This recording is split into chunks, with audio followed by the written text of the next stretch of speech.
የኢትዮጵያ ሚስቶች የኔ ዕጣ እንዲደርሳቸው እመኛለሁ። ይህን ያለችው ከሰሞኑ በማህበራዊ ሚዲያ ባለቤቷ ይሄ ሁሉ ምግብ ለምን ትበያለሽ? ብቻዬን አልቻልኩም፣ ወተሽ ስራ መስራት አለብሽ የተባለችው አራስ ሚስት ናት። ከሰሞኑ መነጋገሪያ በሆኑት ጥንዶች ዙሪያ አሁንም አዳዲስ መረጃዎች መሰማታቸውን ቀጥለዋል።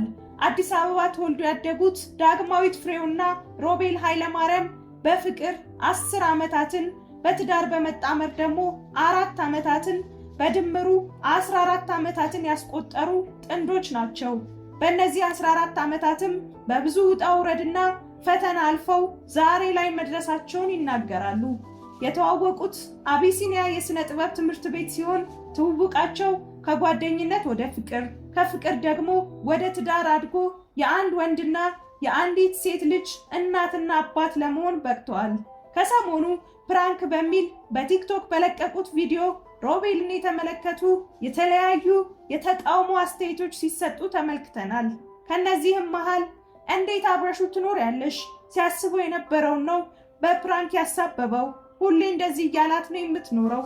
የተለያዩ ሴቶችን የሚበድሉና የሚያሰቃዩ ወንዶች ምሳሌ ነው እና ሌላም የተቃውሞ ሐሳቦች ሲነሱ ተመልክተናል።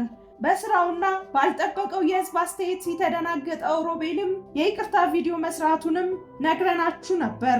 አብዛኛው ሰው አስገድዷት ነው ይቅርታውን የተቀበለችው፣ የልቡን ተናግሮ ሲያበቃ ህዝብ ስለተናገረው ነው፣ የትም መሄጃ ስለሌላት ነው የሚሉ የተለያዩ አስተያየቶች ከይቅርታውን በኋላ ሲቀርቡ ተመልክተናል።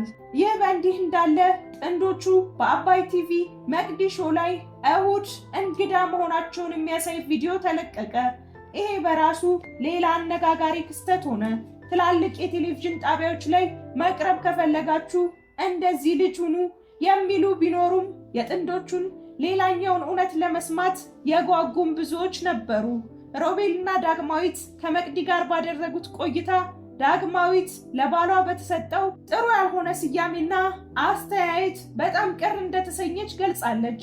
ባለቤቷ ሮቤል ፍጹም ሰዎች ከሚሉት የተለየ መልካም ባል እንደሆነና በተለይም ሁለቱንም ልጆቿን በወለደችበት ሰዓት ቤተሰቦቿ ቤት ሳትሄድ እሱ ራሱ እንዳረሳትና እንደተንከባከባት፣ በሁለተኛ ልጃቸው እርግዝና ወቅትም በገጠማት ከባድ ህመም የ6 ወር እርጉዝ ሆና ሰርጀሪ በመሰራቷ ስራውን አቁሞ ሙሉ ጊዜ ሰጥቶ ሲያስታምማትና ሲንከባከባት እንደነበረ ገልጻለች። ያኔም በተለቀቀው ቪዲዮ ላይ የታየባት የመከፋትና የመረበሽ ስሜት ለሱ ካላት የበዛ ፍቅርና እሱም በፍጹም አይታበት የማታውቀውን ነገር ስለተናገረ እንደሆነ ገልጻለች። ሮቤል በበኩሉ ቪዲዮን ለመቅረጽና ለመልቀቅ ያነሳሳው ነገር ቢኖር የብዙ ሴቶች በተለይም ደግሞ በእርግዝናና በአራስ ቤት የሚደረጉ በደሎችና ጥሩ ያልሆኑ ንግግሮችን ለማስተማር በመፈለጉ እንደሆነና በዚህ ደረጃ ቫይራል ይወጣል ብሎ አለመጠበቁን ይናገራል። ቪዲዮ ሲቀረጽ ምንም የምታውቀው ነገር ባይኖርም እንኳን ቪዲዮውን ካዩት በኋላ እንዲለቀቅ መፍቀዷንና በጋራ መወሰናቸውን ተናግሮ ባልጠበቀው መንገድ ቢሆን ሰዎች ጋር ደርሶ መነጋገሪያ መሆኑ እንደዚህ አይነት ነገር የሚያደርጉ ባሎችን የሚነካና መማሪያ የሚሆን ነገር ነው ብሏል። ሁለቱም ለቤተሰቦቻቸው የመጨረሻ ልጅ ሲሆኑ ሮቤል ከሀገሩ ወጥቶ የተሻለ ኑሮ የመኖር እድል ቢኖረውም እሷን አስበልጦና አብሯት መሆን ስለፈለገ እድሉን ሳይጠቀም እንደቀረ ትናገራለች።